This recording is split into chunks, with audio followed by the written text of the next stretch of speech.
Em primeiro lugar, quero agradecer a vossa presença aqui nesta tarde, agradecer ao Espaço FNAC por estar a acolher esta sessão de apresentação, e não haveria melhor lugar para a apresentação deste livro.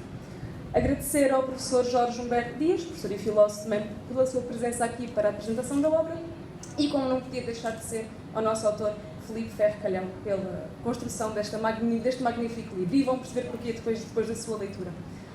O meu nome é Iris Pitacas Antunes, sou editora da Emporium editora do Filipe, editora desta obra. Para nós, embora seja só eu a única a estar aqui presente, para toda a equipa da Emporium, este é um dia muito importante para nós, para a editora. Não só por ser o lançamento desta nossa primeira obra filosófica, o nosso primeiro ensaio filosófico, mas também por ser o lançamento do nosso autor Filipe Ferro Calhão, a nossa obra publicada com este autor, sendo também o Filipe um dos nossos primeiros autores publicados. A Emporium Editora surgiu apenas há cerca de 6 meses, mas não é pelo facto de termos apenas 6 meses de existência que nos consideramos uma editora pequena, muito pelo contrário. O trabalho que temos vindo a realizar nestes 6 meses já prova muito o nosso valor. E este valor é provado não só pelos livros que já publicámos, mas também pela qualidade e pela categoria dos autores que já temos no nosso catálogo, digamos assim. Porque sem autores com esta capacidade para fazer e para escrever livros relevantes e que de facto são importantes para ler e que todas as pessoas deviam conhecer mesmo, sem este tipo de autor, a editora nunca poderia chegar a lado nenhum, naturalmente. O nosso objetivo como editora não será publicar um grande número de obras por mês, esse não é o nosso objetivo. O nosso objetivo é apostar em algum tipo de livros, poucos por mês, relevantes, com autores com quem possamos estabelecer relações duradouras e de confiança mútua, e focarmos mesmo no sucesso e no percurso que estes autores poderão vir a ter, porque são de facto autores com muito potencial, que escrevem obras de verdadeira relevância e que não são conhecidos do grande público. Vais lá saber porquê, não é? Porque de facto existem muitos autores, existem muitos livros publicados, mas existem obras que de facto devem e merecem ser conhecidas e merecem ser lidas.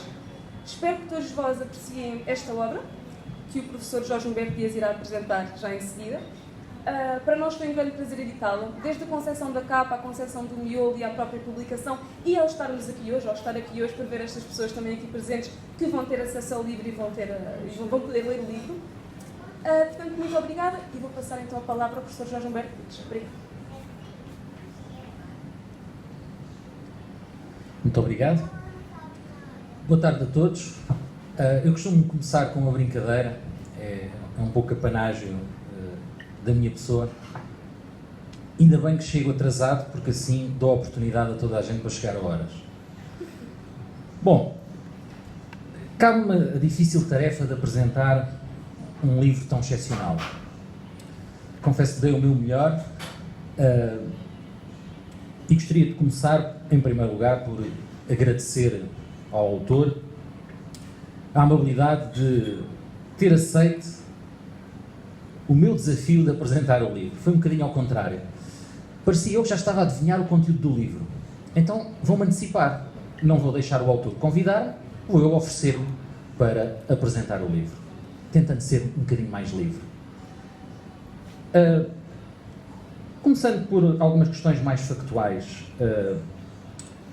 O Dr. Filipe Calhão é licenciado em Filosofia pela Universidade de Coimbra, tem 27 anos, é natural de São João da Madeira, é membro da APAF, Associação Portuguesa de Aconselhamento Ético e Filosófico.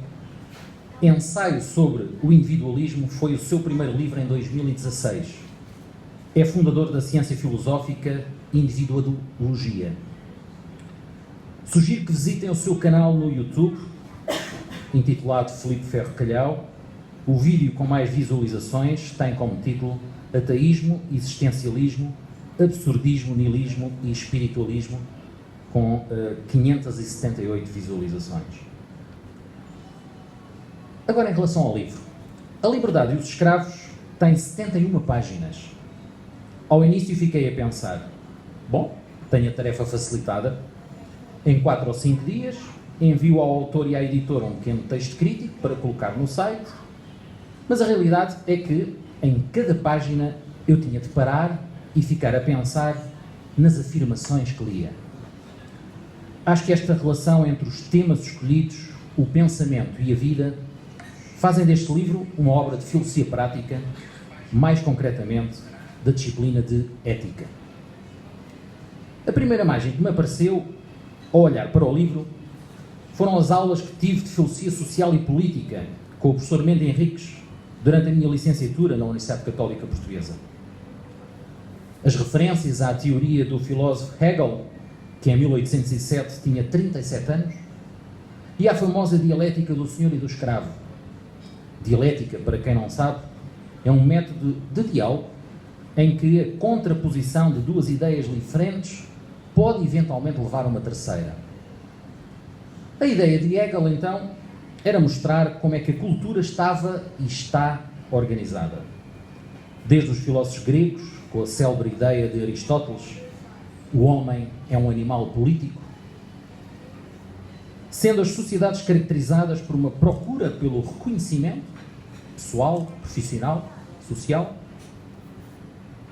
divididas entre o desejo de ser mais qualquer coisa e o consenso mais alargado. Este filósofo foi também professor na Universidade de Iena. Olha para a história como um processo em que o espírito se conhece a si mesmo, sendo então esta dialética do senhor e do escravo apenas um momento de passagem, ou seja, um paradigma de compreensão do mundo e da consciência. O objetivo poderia ser a extinção da própria escravidão e a criação de uma sociedade política livre. Se olharmos um bocadinho melhor para o livro de Hegel, intitulado Fenomenologia do Espírito, verificamos que a segunda parte se subdivide em dois tópicos. O primeiro, a dependência da consciência de si. E é precisamente aqui que se fala sobre a dialética do senhor e do escravo. E depois um segundo tópico intitulado A Liberdade da Consciência de Si. Com esse livro, Hegel passou para a ribalta filosófica, tornou-se conhecido na Alemanha daquela época, ultrapassando, quiçá, Kant, Schelling, Fichte, entre outros famosos da altura. Se olharmos para o seu estilo literário, ou seja, a forma como escreve, também aqui Hegel foi original. Não se tratava de um diálogo socrático, nem sequer de uma meditação cartesiana. É a descrição de um caminho, tal como podemos ver neste livro de Filipe Ferro Calhau, neste caso, percorrido também pelo próprio Hegel e por qualquer leitor do seu tempo. Qual é que era então o objetivo?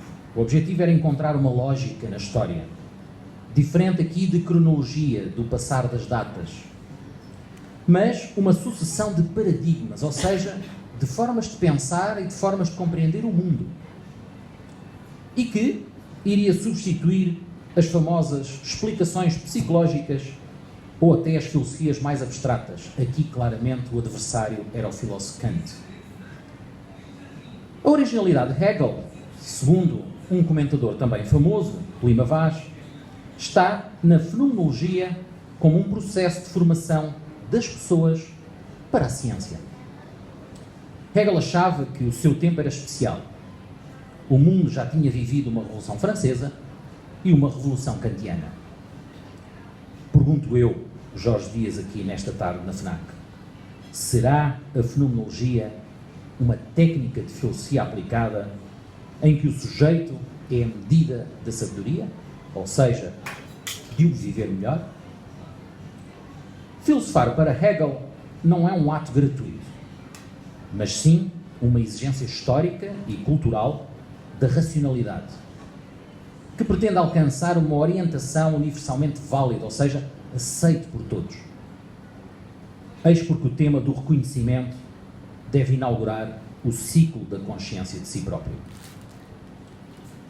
O primeiro momento desta dialética do senhor e do escravo é, então, o conceito ou a definição de reconhecer. Reconhecer em que duas consciências se situam frente a frente, quase à imagem de um face-to-face, nas épocas das redes sociais, onde os dois são iguais.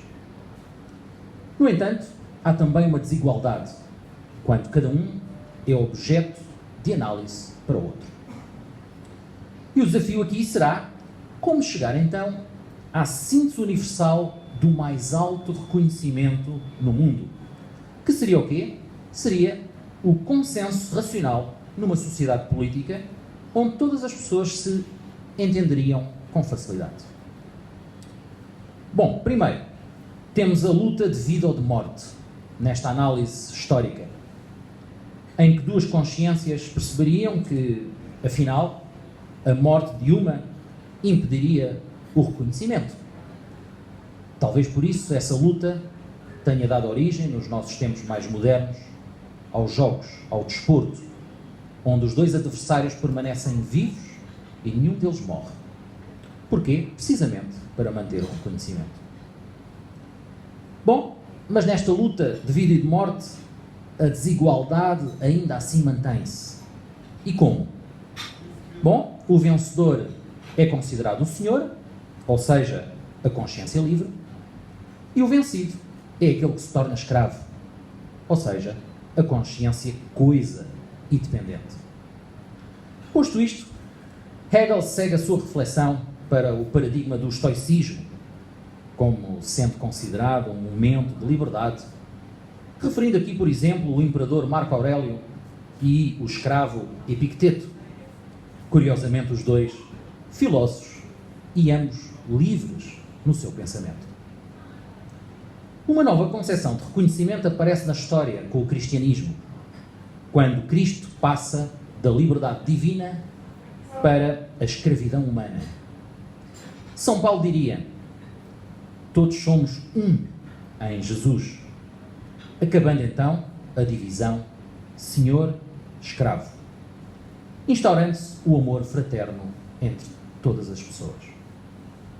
Aqui, o diálogo de filosofia e religião é um dos maiores desafios interpretativos na teoria de Hegel.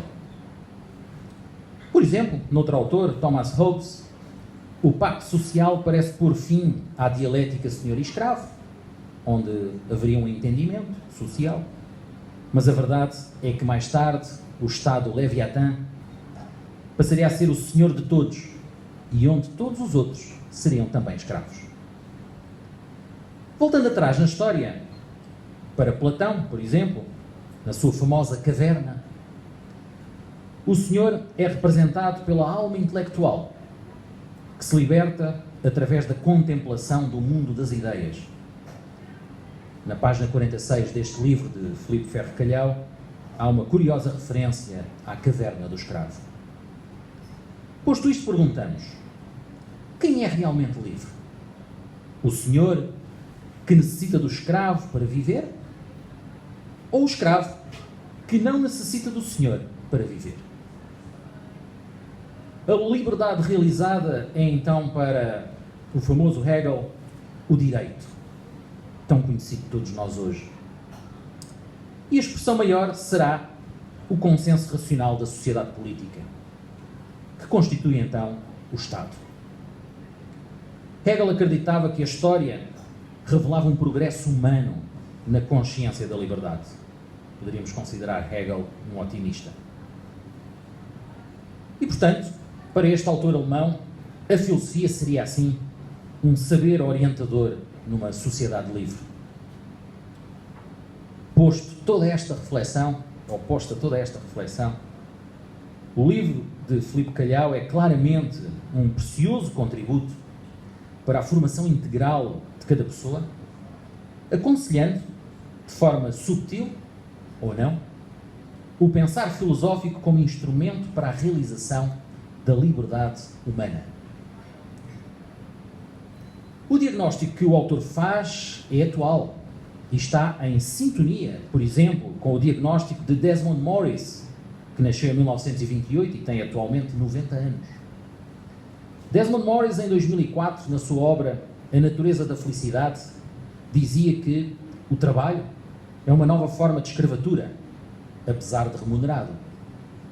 E a felicidade passou a estar circunscrita a pequenos momentos ao final do dia, tendo as pessoas sérias dificuldades em elaborar e concretizar um projeto de vida feliz onde o amor fosse o centro da sua vida.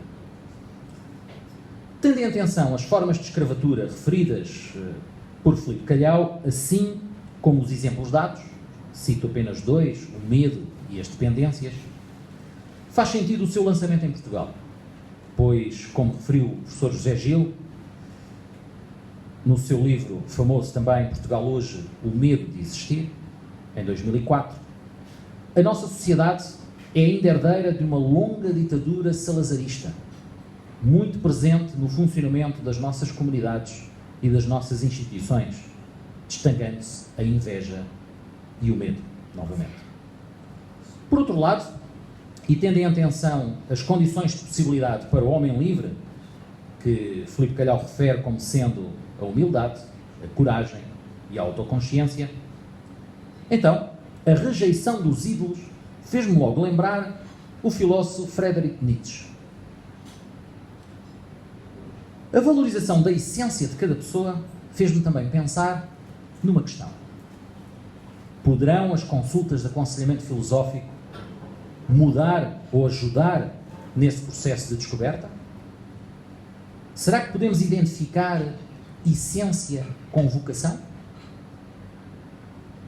Reconhecendo nesta obra de Filipe Calhau um diálogo bastante pertinente com o aconselhamento filosófico, poderíamos sublinhar, por exemplo, o impacto da escravatura na saúde da pessoa e o facto da cegueira, metafórica, não poder ser considerada uma patologia, mas uma escolha ética, diria. A experiência que tenho nas minhas consultas é precisamente a do abismo, palavra referida neste livro, ou seja, as pessoas só costumam pedir ajuda quando já estão no limite da dor, expressão da página 59. E mesmo assim, quando decide entrar num processo de melhoria, a tendência para o caminho mais fácil é sempre uma constante, página 70. Um bom exemplo é a procura por um medicamento que resolva todos os problemas da pessoa. A palavra inconsciente aparece 27 vezes na obra de Filipe Calhau. Não, estou a brincar. Não os contei.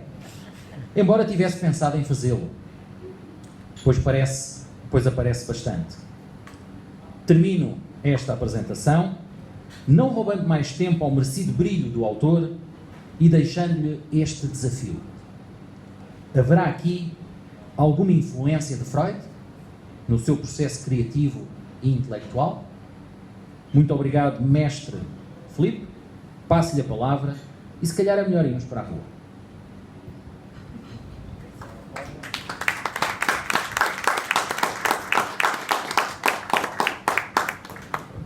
Boa tarde a todos, obrigado por terem vindo. Eu acho que não poderia ter aqui pessoa melhor a apresentar, eu fiquei surpreso.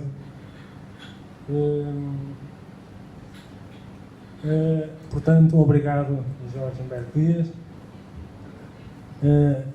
É um prazer mesmo, eu não estava à espera de... Ele acabou de dar aqui uma aula, não sei se perceberam, uma aula de filosofia, história da filosofia, abrangendo quase todas as épocas filosóficas. Mas pronto, voltando ao livro. A obra Liberdade e os Escravos, ela vem no seguimento de todo um exercício intelectual que eu tenho feito desde que passei por uma crise enquanto adolescente e em que eu fui encostado basicamente à parede pela vida, em que eu ou transformava a minha vida e adquiria autoconsciência, começaria a estudar autoajuda, filosofia, psicologia, de uma maneira ou de outra, ou só restaria o suicídio, que acontece com muitas pessoas. Porque, tal como muitos adolescentes, a vida por vezes, por isso é que muitas vezes se metem na droga, no álcool, e uma coisa é sair à noite para se divertir, outra coisa é beber para esquecer, drogar-se para esquecer. É um sentimento de falta de sentido da vida. Mas isso pode ser resolvido pela filosofia, eu fui aprendendo ao longo do tempo. Então, todo este trabalho que eu tenho feito, todo este exercício intelectual que eu tenho feito a interpretar a sociedade no sentido geral, vai ao encontro tanto da responsabilidade individual que cada indivíduo tem, relativamente à sua infelicidade e à sua ignorância. Se uma pessoa for estudar a filosofia budista, por exemplo, a causa do sofrimento isto indo às 4 novas verdades, a causa do sofrimento seria a ignorância, portanto seria necessário resolver o problema da ignorância. Neste caso, um problema individual, porque as filosofias orientais, no meu entender, elas estão muitas vezes muito à frente da filosofia ocidental. No Ocidente só se começou a pensar na questão da felicidade, da subjetividade, da individualidade, principalmente com o romantismo, com a filosofia existencialista, principalmente depois até da Segunda Guerra Mundial, claro que cada caso é um caso. Mas eu acho que há uma responsabilidade muito grande relativamente àquilo que se ensina e àquilo que não se ensina, que tem a ver com as instituições de ensino, com o sistema de ensino tal como ele está. E isto aqui, atenção, isto não é um ataque aos professores. E, no meu entender, a profissão de professor é das mais dignas que existe na sociedade. E ela precisa ser profundamente valorizada. Isto aqui é uma desconstrução do sistema no sentido geral, porque há milhares, milhões de jovens no mundo que crescem e são formados ou formatados, no meu entender, para se tornarem muitas vezes bons profissionais, mais propriamente escravos de sistemas ideológicos decadentes, porque basta ver a quantidade de pessoas que está a sofrer e que está mergulhada em comprimidos porque está profundamente insatisfeita, frustrada, decadente, não se sente bem, e os comprimidos, como toda a gente sabe, não resolvem nada, ansiolíticos, antidepressivos, como depois as pessoas não sabem o que fazer. Porquê é que as pessoas não sabem o que fazer? Porquê é que as pessoas não têm saúde nenhuma, muitas vezes? Porquê é que as pessoas não têm autoestima e vão para o ginásio, muitas vezes, achar que vão adquirir autoestima, quando, se o problema da autoestima é uma questão de falta de independência emocional, a pessoa, quando vai para o ginásio para criar o corpo ideal, a pessoa continua a depender emocionalmente que os outros valorizem, por exemplo, o próprio corpo. Então, desde o início, isto é uma reflexão muito importante no meu entender, não se aprende nas instituições de ensino, no sistema tal como ele está, questões fundamentais para toda a gente, que é felicidade, como ter paz interior, como ter saúde, como saber comer, como saber viver uma vida em harmonia, e todo este tipo de coisas, como ser feliz, como desenvolver autoconsciência, como ter liberdade intelectual, a liberdade dos escravos, como não ser escravo de sistemas ideológicos decadentes que muitas vezes levam as pessoas a pegarem-se a comprimidos porque as pessoas não sabem fazer e faltam muitas vezes conhecimentos filosóficos. E eu acho que isto aqui é uma reflexão profunda que eu faço, que o sistema de ensino, tal como ele está hoje em dia, ele está a criar pessoas doentes. E se uma pessoa faz, mais uma vez, uma análise acerca da filosofia budista, e claro que eu não sou budista, eu procuro aproveitar o melhor que cada filosofia tem para a felicidade das pessoas. Então, neste caso, a filosofia budista, quando define que a causa da ignorância, a causa do sofrimento é a ignorância, ela lembra a importância de uma pessoa adquirir determinados conhecimentos para poder ser feliz. E agora eu coloco a questão, o que é que falta no sistema de ensino que está a criar pessoas profundamente frustradas, insatisfeitas, infelizes e a sofrer? Então, no meu entender, para resolver este flagelo, que é um grande flagelo, porque os nossos filhos, eu não tenho filhos, mas filhos das pessoas que estão aqui, muito provavelmente vão continuar este padrão repetitivo de comportamento sociocultural e não só, e vão virar, muito provavelmente, pessoas, isto não é um pensamento pessimista, isto é eu tenho uma ideia de transformação da sociedade para isto não acontecer. Portanto, não se trata de denunciar algo que está mal, trata-se de dar uma ideia, uma forma de transformar isto para que os nossos filhos, nesse caso eu não tenho filhos, mas as próximas gerações venham aí, elas tenham mais conhecimentos filosóficos para poderem ser felizes. E para poderem potenciar dentro deles mesmos a questão fundamental que é a liberdade intelectual, a curiosidade intelectual e a independência intelectual, para não saírem de lá pessoas formatadas, no meu entender, muitas vezes, para se tornarem escravas, muitas vezes, de sistemas ideológicos decadentes, escravas de indústrias de produção a serem tratadas como escravas, por isso, e as pessoas não sabem o que fazer, porque as pessoas estão frustradas, insatisfeitas, infelizes e sujeitam-se a uma vida decadente.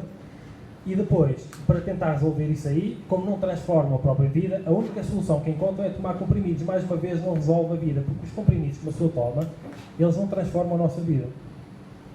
Então, esta dialética relativamente à liberdade e os escravos, tem muitas vezes a ver. Este escravo é aquele que ignora a própria liberdade de forma inconsciente, não faz uso da liberdade que tem, embora a liberdade seja inerente, para transformar a sua vida.